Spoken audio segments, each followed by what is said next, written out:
Okay, so then I suspect in the room we also have the moral conformists, as Tim Keller calls them, the religious people, the elder brother type. And so here's my question to you. Are you winning approval from God?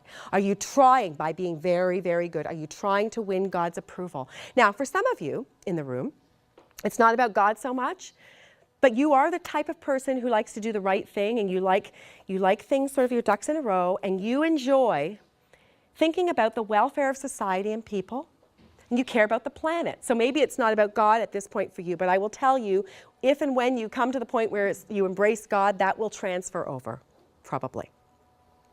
Are you the kind of person when somebody does something off, you're like, pfft, like even the stance and the facial expressions? Are you the kind of person, do you tend to kind of get fired up by people like that? Right, the answer is yes. I know. Do you say things like, that's not fair? Do you think things like, that's not fair? These are signs, telltale signs of elder brother-esque behavior. That's not fair. Right? I know, other people, I don't want to mention names because it's on tape, but people in the room are like, yeah, Nancy. Do you tend to roll your eyes when you're standing in a line at Starbucks? Do you tend to roll your eyes when you see people come in all pierced and tattooed, blue hair? Do you tend to do that? People who are loud, do you tend to do that? Could I just like say two things about that? Number one, I have begun to, years ago I decided, because I have the elder brother thing going on, and I decided anytime I see someone with blue hair, piercings, tattoos, I would engage in a dialogue with them and say, hey, are you into arts or what? And I do that. Like your hair. I do that. I'm like, love your hair. And people be like, thanks. I say, okay, are you artsy or what? And they'll go, yes, usually they are. They're trying to express, you know what I mean? So can you reframe that? But even on a deeper level, so that's a behavioral thing that I do, and I do that, I practice that, because I know my tendency is to judge them.